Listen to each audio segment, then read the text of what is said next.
சுவிசேஷம் 9வது அதிகாரம் 55 56வது வசனத்தை நம்ம வாசிக்க போறோம். அல்லேலூயா. லூக்கா chapter 9 verse 55 and 56. மனுஷகுமாரன் மனுஷருடைய ஜீவனை அழிக்கிறதற்கல்ல ரட்சிக்கிறதற்கே வந்தார் என்றார். அதன் பின்பு அவர்கள் வேறொரு கிராமத்துக்கு போனார்கள். ஸ்தோத்திரம். அல்லேலூயா. கண்களை மூடி ஜெபிப்போம் ஆண்டவரே சமூகத்திலே. அல்லேலூயா. நன்றி ஆண்டவரே, நல்ல வசனத்தை கர்த்தர் தந்தீர்கள், அதுக்காக நன்றி அப்பா. எப்படி ஆண்டவரே அல்லேலூயா உம்மோடு நாங்கள் பங்குள்ளவர்களா இருக்கிறோமோ அதே போல கர்த்தர் எங்களோடு பேசுவீராக. நீர் தந்த இந்த வசனத்தை எங்களுக்கு பெற்று ஆமென் நாங்கள் எல்லாரும் ஆமென் திருப்தியாக சாப்பிட்டு ஆண்டவரே மீதமும் எடுத்து ஆண்டவரே இந்த வருகிற நாட்கள் முழுவதும் அதை பட்சிக்க கர்த்தர் கிருபை செய்வீராக. இந்த வசனத்தை முற்றிலுமா உம்முடைய கரங்களில் தருகிறோம். கர்த்தர் ஆசீர்வாதம் தந்தமைக்காக நன்றி. பேசுகிற அடியன் ஒரு தூசி ஆண்டவரே ஒரு துரும்பு உம்முடைய சமூகத்தில் எங்களை ஒப்பு கொடுக்கிறோம் ஐயா. ஆமென் ஆமென். உம்முடைய வசனத்துக்கு விரோதமாய் என்னை பேச விடாதபடியோ ஆமென் பேசுகிறது தடையாகவோ இருக்கிற எல்லா அந்தகார வல்லமைகள் நசன இயேசுவின் நாமத்தில் நுறுக்கி போடுகிறேன் ஐயா. உம்முடைய வசனம் ஆண்டவரே பலன் உள்ளது. உமக்கு விரோதமாய் இந்த கல்லின் மேல் மோதுகிறவன் நொறுங்கி போவான் என்று சொன்னது போல கர்த்தருடைய வசனம் இன்றைக்கு ஆண்டவரே பேசப்படுவதாக. ஆமென். நிதானமாய் கர்த்தர் என்னோடு பேசுவீராக. நான் அப்படியே அதை பேச கிருபை செய்யும். நான் ஒரு கருவியாய் மட்டும் இருக்க கிருபை செய்யும். இயேசுவின் நாமத்தில் ஜெபங்கள் நல்ல பிதாவே. ஆமென். ஸ்தோத்திரம் ஸ்தோத்திரம். அல்லேலூயா. நல்ல ஒரு வசனம் பாத்தீங்களா? லூக்கா 9வது அதிகாரம் 55 56ல இப்படி சொல்லி இருக்கு பாருங்க. அதற்கு வாசிங்க. மனுஷகுமாரன் மனுஷனுடைய ஜீவனை அழிக்கிறதற்கல்ல ரட்சிக்கிறதற்கே வந்தார்.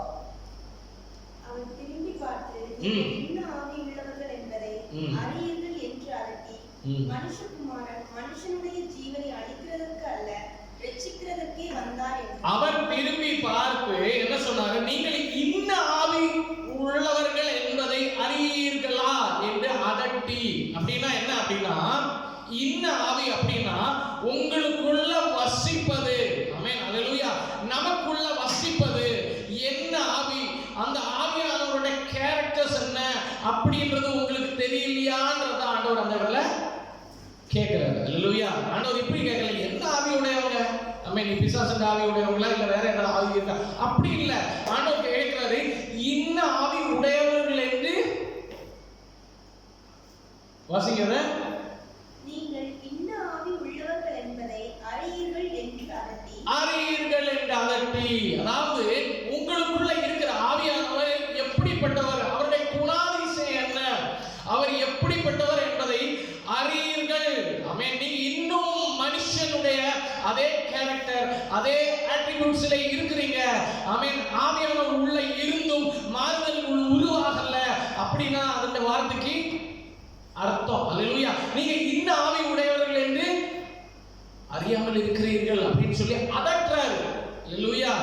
தேவனுடைய ஆவியானவர் எங்கே உண்டோ அங்க விடுதலை உண்டு. அல்லேலூயா. அப்ப தேவனுடைய ஆவியானவர் எங்க உண்டோ அந்த இடத்துல சேஞ்சஸ் உண்டாகும். ஆமென். மனுஷன் அதான் ஆண்டவர் சொல்லும்போது என்னுடைய நினைவுகள் உங்களுடைய நினைவுகள் அல்ல. அல்லேலூயா. தேவனுடைய நினைவுகள் வித்தியாசம். அல்லேலூயா. அல்லேலூயா. ஆமென். இன்ன அப்ப தேவனால இரண்டாவது ஆமென் ஃபர்ஸ்ட் ஆமென் முதல் வாரத்துல என்ன பார்த்தோம்? தேவனுடைய ஆவியானவர் எங்கே உண்டாங்க? விடுதலை. இரண்டாவது என்னது? இரண்டாவது வாரத்துல என்ன பார்த்தோம்? தேவனுடைய ஆவியினால நடத்தப்படுகிறவர்கள் தேவனுடைய பிள்ளைகள் அப்படின்னு பார்த்தோம். அப்படிதானே? அல்லேலூயா. இன்னைக்கு என்ன பார்க்க போறோம் அப்படின்னா நீங்கள் என்ன ஆவி உடையவர்கள். Hallelujah. What spirit we have. Amen. உங்களுக்குள்ளே இருப்பவர் யார் என்பதை அடையாளம் காண போறோம். அல்லேலூயா. முதல் வாரத்துல என்ன பார்த்தோம்? தேவனுடைய ஆவியானவர் எங்கே உண்டாங்க? விடுதலை. இரண்டாவது வாரத்துல நம்ம என்ன பார்த்தோம்? ஆவியானவர்கள் நடத்தப்படுகிறவர்கள் தேவனுடைய பிள்ளைகளாக இருக்கிறார்கள் என்று. மூன்றாவது இன்னைக்கு நம்ம என்ன பார்க்கிறோம் அப்படின்னா உங்களுக்குள்ளே இருப்பவர் யார். ஆமென். வாட் ஸ்பிரிட் we have அப்படின்றது. அல்லேலூயா. இப்போ இங்க தேவன் ஆண்டவர் இயேசு கிறிஸ்து சொல்றாரு நீங்க இன்ன ஆவி உடையவர்கள் என்று அறியாமல் இருக்கிறீர்கள் சொல்லி அதட்டுறாரு அந்த இடத்துல. அல்லேலூயா. அல்லேலூயா. அதட்டி என்ன சொல்றாரு? மனுஷகுமாரன். அல்லேலூயா. வாசிங்க.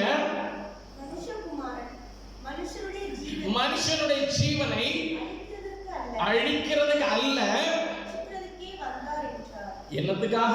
ரட்சிக்கிறதுக்கே வந்தார். அல்லேலூயா. என்ன கேட்கிற எல்லாரும் கேட்டுக்கோங்க, நல்லா கேட்டுக்கோங்க.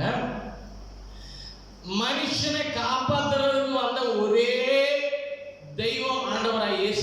தான். அல்லேலூயா. மனுஷனை காப்பாத்துறதுக்கு. மனுஷன் பாவியா இருக்கிறான். அந்த பாவியா இருக்கிற மனுஷனுக்கு பாவத்தின் தண்டனை மரணம். அல்லேலூயா. ஒவ்வொரு பாவத்துக்கும் நம்ம வாழ்க்கையில இதுவரைக்கும் செய்த ஒவ்வொரு பாவத்தையும் கால்குலேட் பண்ணா எத்தனையோ வருடங்கள் தண்டனை அனுபவிக்க வேண்டியிருக்கும். அதை எல்லாவற்றையும் அவர் ஒருவரை ஏற்றுக்கொண்டு, அதான் பாடல் இப்படி பாடும்போது, உன்மீறுதல் காய் இயேசு காயங்கள் பெற்றார், உன் அக்கிரமங்கள் காய் அவர் நொறுக்கப்பட்டார். என் மீறுதல் காய் இயேசு காயங்கள் பெற்றார், என் அக்கிரமங்கள் காய் அவர் நொறுக்கப்பட்டார். எனக்காக அடிகள் பெற்றார், என்னை உயர்த்த தம்மை தாழ்த்தினார். எனக்காகவே அடிகள் பெற்றார், என்னை உயர்த்த தம்மை தாழ்த்தினார். உன்னை உயர்த்த தம்மை தாழ்த்தினார். இயேசு கிறிஸ்துவின் அன்பு என்றும் மாறாதது. இயேசு கிறிஸ்துவின் மாற கிருபை என்றும் குறையாதது. இயேசு கிறிஸ்துவின் மாற கிருபை என்றும் குறையாதது. இயேசு கிறிஸ்துவின் அன்பு. அல்லேலூயா. என்னுடைய மீறுதலுக்காக அல்லேலூயா கர்த்தர் பாடுபட்டார். ஆமென். யாருக்காவது குளிரா இருந்துச்சுன்னா அங்கிட்டு இருக்குமா மாறி உட்கார்ந்துக்கோங்க, பிரச்சனை இல்லை. ஆமென். குழந்தை அது பண்ணிருந்ததுலாம் ஒரு பிரச்சனை இல்லை. அல்லேலூயா. ஸ்தோத்திரம். ஆமென். அப்போ ஆண்டவர் கேட்கிறார், இந்த ஆவியுடையவர்கள் அறியாமல் இருக்கிறீங்க. தேவன் வந்து அதில் எதற்காக வந்தார் அப்படின்னா மனுஷகுமாரனை அழிக்கிறதுக்கு இல்லை. ஒருத்தன் தப்பு செய்தா அவனை அடிச்சு கொள்றதுக்கு இல்லை, இல்லை அவனுக்கு மரண தண்டனை கொடுப்பதற்கு அல்ல, அவனை ரட்சிக்கும்படியாக தான் வந்திருக்கிறேன். அல்லேலூயா. அப்படிதான் ஆண்டவர் சொல்றாரு. மனுஷனை நேசிக்கிறார். அல்லேலூயா. ஒருவரும் அழிந்து போகாதபடி தன்னுடைய சொந்த குமாரன் என்று பாராமல் அவரே தந்தவர்களார். அப்படிதானே? அல்லேலூயா. அல்லேலூயா. மனிதனை காப்பாற்றுவதற்காக வந்த ஒரே தேவன் ஆண்டவராகிய இயேசு கிறிஸ்து. அல்லேலூயா. இந்த உலகம் மேக்சிமம் போனா 80 வருஷம் நம்முடைய வாழ்க்கை இந்த உலகத்துல. அல்லேலூயா. அதற்கு மேல சஞ்சலம் வருவோம் தான். ஆனா அதுக்கப்புறம் ஒரு வாழ்க்கை இருக்கு. இந்த மனுஷனுக்குள்ள 3 பகுதிகள் இருக்குது. ஒன்னு ஆவி, ஒன்னு ஆத்மா, ஒன்னு சரீரம். அல்லேலூயா. ஆமென். ஆவி வந்து தேவன் நமக்கு கொடுத்தார். அந்த ஆவியினால தான் நம்ம இன்னைக்கு ஜீவனோட இருக்கிறோம். ஆண்டவர் கொடுத்தது நம்ம மேல வைத்த அந்த ஆவி மனுஷன் ஆவி அது இருக்கிறதுனால தான் நம்ம இன்னைக்கு ஜீவாத்மாவாக இருக்கிறோம். அல்லேலூயா. ஆமென். அல்லேலூயா. ஆத்மா நம்முடைய தாட்ஸ், ஆமென், நம்முடைய நினைவுகள். அல்லேலூயா. சரீரம் இந்த மாமிசம், இந்த 3 பகுதியை உடையவர்கள். இந்த சரீர ஆத்மா அழிந்து போகணும்னு வச்சுக்கோங்க. இந்த ஆவி தேவன் கொடுத்த இந்த ஆவி, அல்லேலூயா, இந்த மரணத்துக்கு அப்புறம் ஒரு வாழ்க்கை இருக்கு. அந்த வாழ்க்கைக்கு நேராக கடந்து போகும். அல்லேலூயா. அந்த வாழ்க்கைக்கு போனோம் அப்படின்னா அவன் அந்த வாழ்க்கை இப்ப இந்த உலகத்துல இருக்கிறது மாதிரி அசுத்தமான வாழ்க்கை கிடையாது. இந்த உலகத்துல இருக்கிற அநீதியான நிலைமை அல்ல. அங்க நீதி உள்ளவர், பரிசுத்தமானவர். அவன் அந்த இடத்துல வேலை செய்யணும்னு அவசியம் இல்லை. ஆமென். ஆண்டவர் ஆராதிக்கிற ஒரு மகிமையின் ஒரு வாழ்க்கை இருக்கு. அந்த வாழ்க்கைக்கு போனோம் அப்படின்னா கிறிஸ்து வழியாக தான் நம்ம என்ன பண்ண முடியும். அதான் ஆண்டவர் சொன்னாரு, தவறு செய்யறவங்க நான் அடிக்கிறதுக்கு வரல, நான் அவனை ரட்சிக்கும்படியாக நான் வந்திருக்கிறேன் அப்படின்னு சொல்லியிருக்கிறாரு. இப்போ இந்த பேக்ரவுண்ட் பார்ப்போம். 52, 53, 54 வசனங்களை வாசிங்க.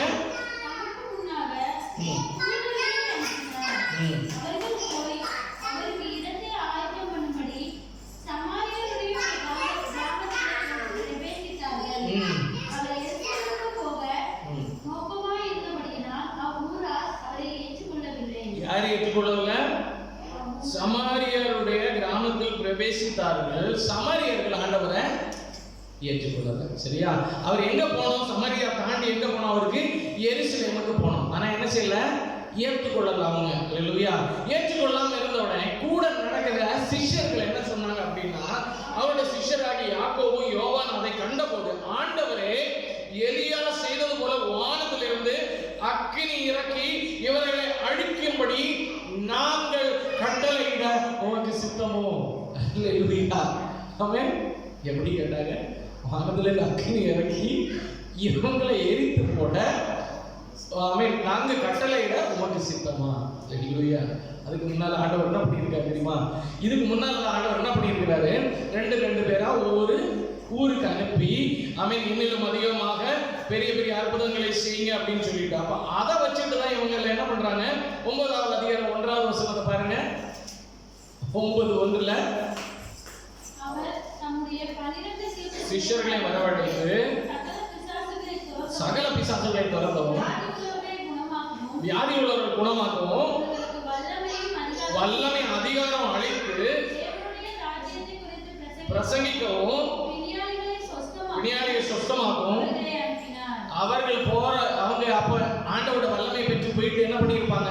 நிறைய இடத்துல இயேசுவின் நாமத்தில் சுகம் அடைந்து இருக்கும். இயேசுவின் நாமத்தில் பிசாசை துரத்தி இருப்பாங்க. அப்ப அந்த வல்லமை உள்ள இருக்கு. அதான் அவங்க சொல்றாங்க. என்ன சொல்றாங்க?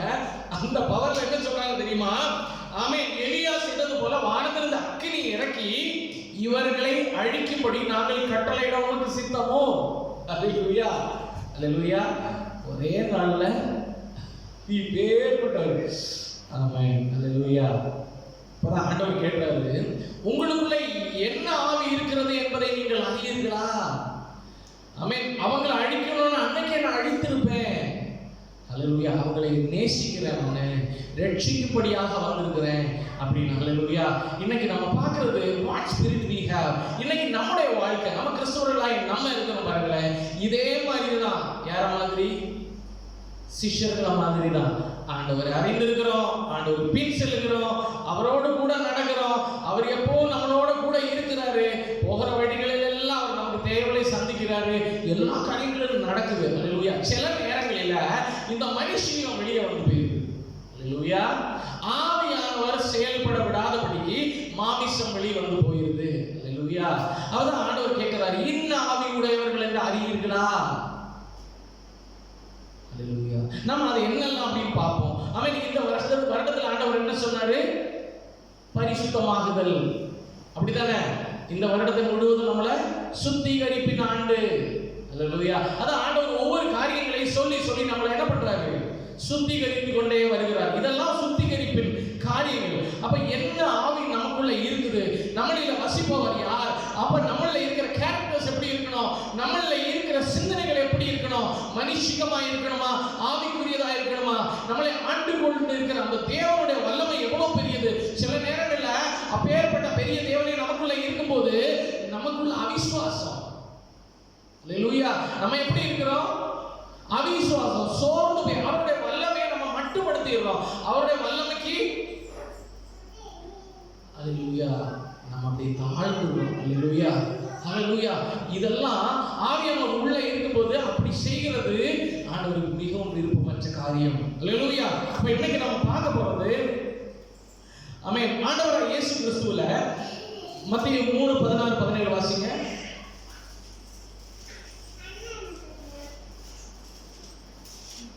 இயேசு ஞானஸ்நானத்திற்கு ஜலத்திலிருந்து கரையேறின உடனே இதோ வானம் அவருக்கு திறக்கப்பட்டது. தேவ ஆவி அவருக்குள்ள வந்தது. நான் சொன்னேன்ல, லூக்கா 3:22. ஒரு ஆளு லூக்கா 9:23-24. கிறிஸ்துவுக்குள்ள என்ன ஆவி, எப்படி எப்படி இருந்தார், அவருக்குள்ள அந்த ஆவியானவரோட கேரக்டர்ஸ் என்ன அப்படிங்கறத நான் வெளிப்படுத்த விரும்புகிறேன்.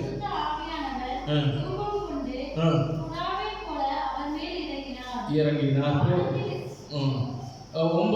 லூக்கா 9:23-24. பின்பு அவர் எல்லோரையும் நோக்கி, ஒருவன் என் பின்னே வர விரும்பினால் அவன் தன்னைத்தான் மறுத்து தன் சிலுவை அனுதினமும் எடுத்துக்கொண்டு என்னை பின்பற்ற. ஒரு தியாகம். அல்லேலூயா. தன்னைத்தானே வெறுத்து ஒரு தியாகம்.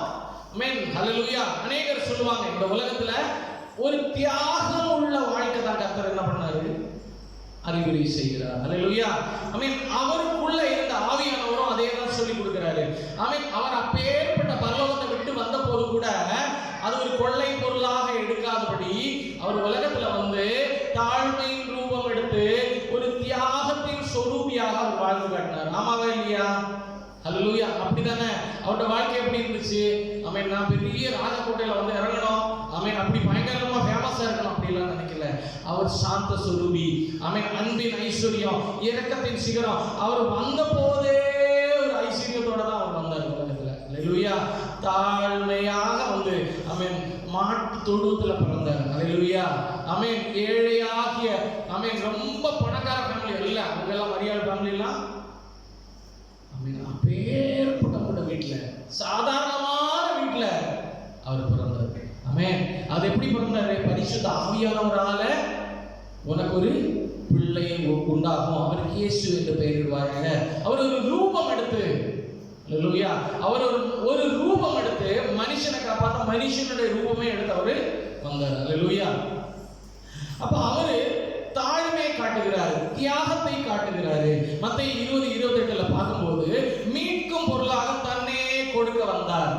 மனுஷனை காப்பாற்றுறதுக்காக தன்னையவே தன்னுடைய ஜீவனையை கொடுக்க வந்தார். மத்தேயு 20:28 அப்படியே மனுஷகுமாரனும் ஊழியம் செய்யப்பட்டு கொள்ளும்படி வராமல் ஊழியம் செய்யவும் அநேகரை மீட்கும் பொருளாக நம்முடைய ஜீவனை கொடுக்க, அநேகரை மீட்கும் பொருளாக என்ன செய்ய தன்னுடைய ஜீவனையே கொடுக்க வந்தார். யோவான் 15:13 யோவான் 15:13 ஒருவன் தன் சிநேகனுக்காக தன் ஜீவனை கொடுக்கிற அன்பிலும் அதிகமான பாத்தீங்களா? நம்ம மேல அன்பு வைத்து ஒருவன் தன் சிநேகிதனுக்காக தன்னுடைய ஜீவனை கொடுக்கிற அன்பிலும் அதிகமான அன்பு ஒருவரிடத்திலும் இல்லை. அந்த ஜீவனை கொடுத்த ஆண்டவராகிய இயேசு கிறிஸ்து அவர் என்ன பண்ணாரு? தியாகத்தை நமக்கு போதிக்கிறார். அல்லேலூயா. ஆமென். என்ன ஆவி உடையவர்கள் என்று அறியாமல் இருக்கிறீர்கள், பரிசுத்த ஆவியானவர் தியாகத்தை காட்டுகிறார். இந்த தியாக மனப்பான்மை நமக்குள்ள வரணும். அல்லேலூயா. சரி, இது ஆண்டவருக்குள்ள இருந்தது. இப்போ நம்மளில என்னெல்லாம் நம்ம சேஞ்ச் பண்ணோம்? லூக்கா 9:26 பாருங்க. லூக்கா 9:26 வார்த்தைகளை குறித்தும் எவன் வெட்கப்படுகிறானோ அவனை குறித்து மனுஷகுமாரன் தம்முடைய மகிமையோடும் பிதாவின் மகிமையோடும் பரிசுத்த தூதர்களின் மகிமையோடும் வரும்போது வெட்கப்படுவார். ஆமென். ஆமென். அப்போஸ்தலர் காலத்துல பரிசுத்தவான்கள் உள்ள வந்தபோது அவங்க எப்படி இருந்தாங்க?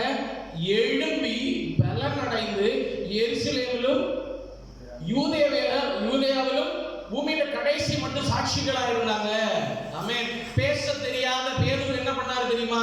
எழுத தெரியாது, ஒரு ஆமென், அவருக்கு ஒரு எதுவுமே கல்ச்சர் கூட தெரியாது, ஏன்னா மீனவனா இருந்தாரு. ஆனா அவர் என்ன பண்ணாரு? ஆமென். பரிசுத்தவான்கள் உள்ள வந்த போது வெட்கப்படாமல் கர்த்தருடைய வார்த்தையை பேசினாரு. தான் அடைந்த ரட்சிப்பை குறித்து மற்றவங்களுக்கு, அதுதான் பரிசுத்தவான்கள் இருக்கிற ஒரு கேரக்டர். அல்லேலூயா. இப்ப நமக்குள்ள நம்ம வெட்கப்பட்டால், இந்த வசனம் என்ன சொல்லுது? நமக்குள்ள வெட்கப்பட்டால் கர்த்தர் கேட்கிறாரு, நீங்க என்ன ஆவி உடையவர்களாய் இருக்கிறீர்கள்? நம்ம என்ன ஆவி உடையவர்களாய் இருக்கிறோம் என்று நம்மளே சோதித்து பார்க்க வேண்டும். அல்லேலூயா. கர்த்தருடைய சுவிசேஷத்தை மற்றவங்களுக்கு ஒருத்தவங்களுக்கு சொல்லி கொடுக்க, அவர் உங்களை நேசிக்கிறான்னு சொல்றதுக்கு 2 வார்த்தை நாவுல வரல அப்படின்னா அது என்ன ஆவி உடையவர்களாய் நம்ம இருக்கிறோம் அப்படின்னு நம்மளை சோதனை செய்து பார்க்க வேண்டும். அல்லேலூயா.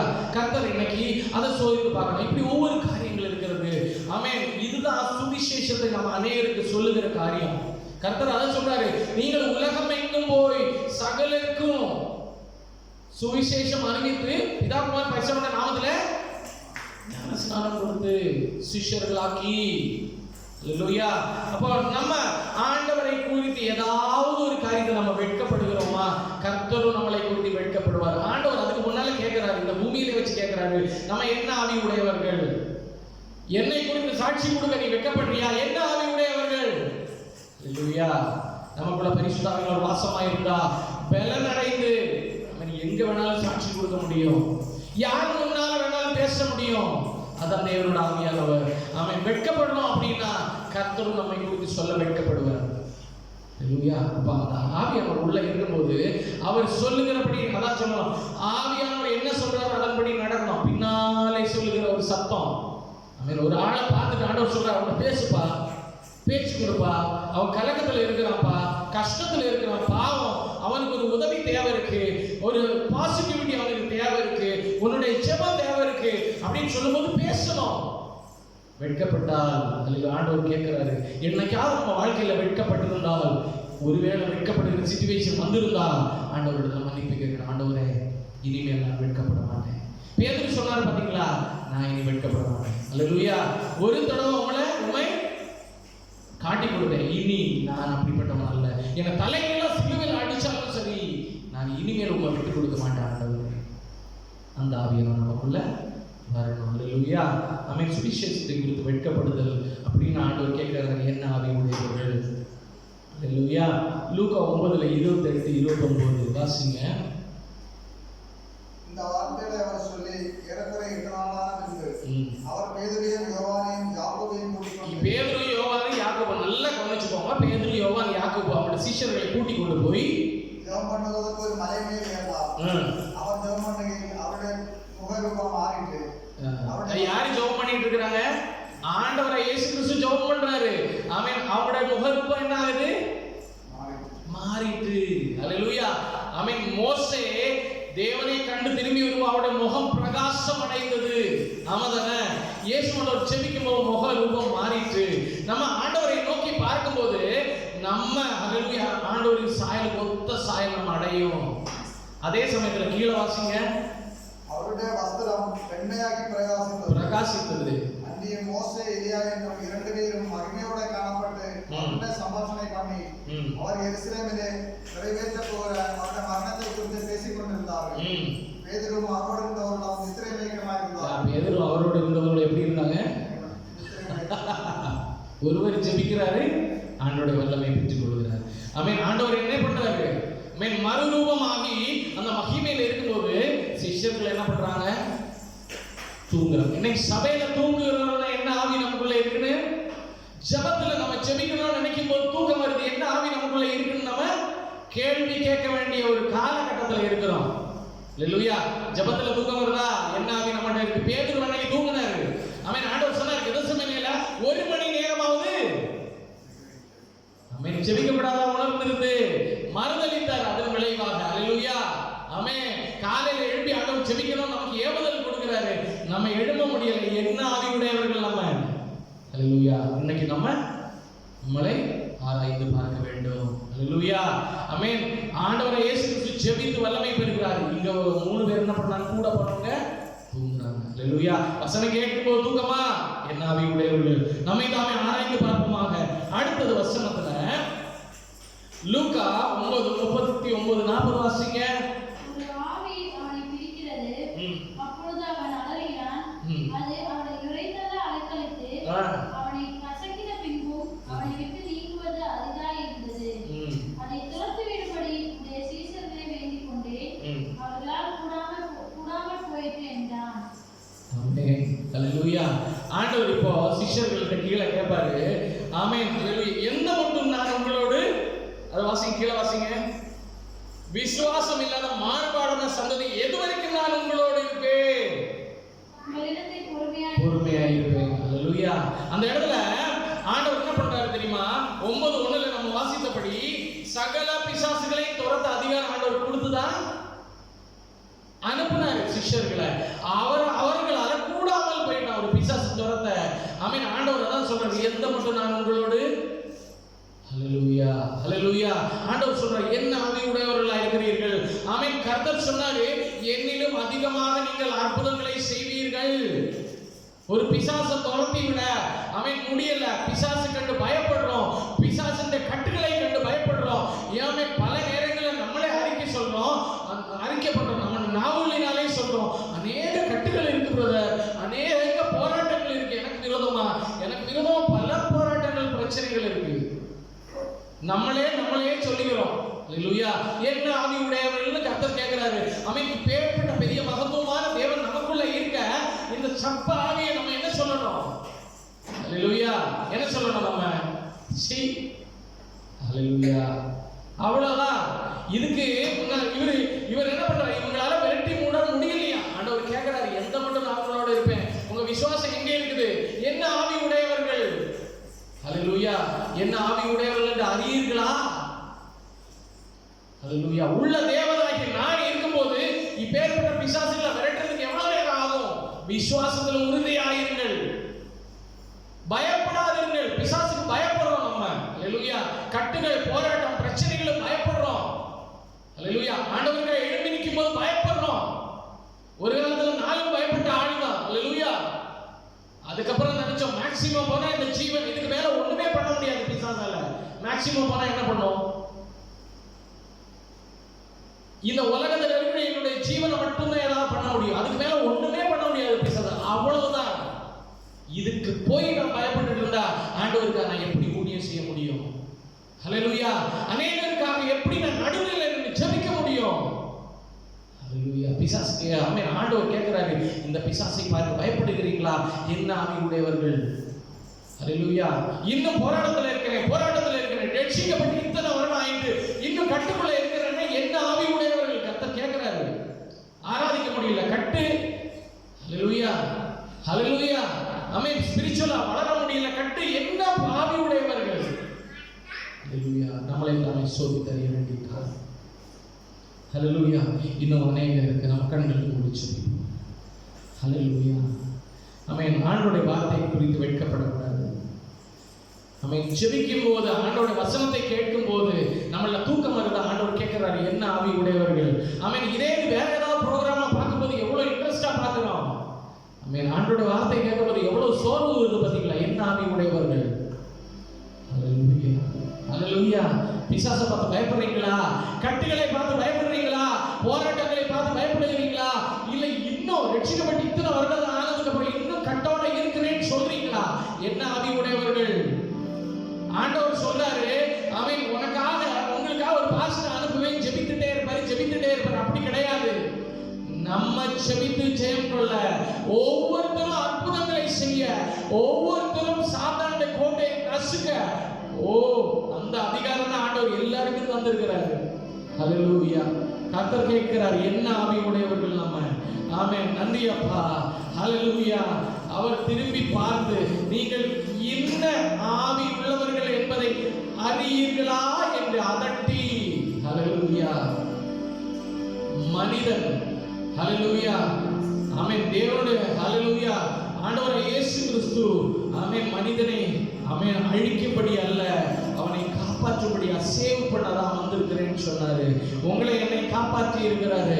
அதே தேவன் நமக்குள்ள வாசமா இருக்கிறாரு. அவருடைய வல்லமையை யாராவது மட்டுப்படுத்தணும்னு நினைச்சீங்கன்னா ஹல்லேலூயா, அது தேவனுக்கு விரோதமான பாவம். ஹல்லேலூயா. அவரை உள்ள வச்சுக்கிட்டு பயப்படுறீங்களா? தேவனுக்கு விரோதமான பெரிய பாவம், கொடிதான பாவம். ஹல்லேலூயா. ஆமென். நன்றியப்பா. ஆமென். நாங்க என்ன ஆவி உடையவர்களப்பா?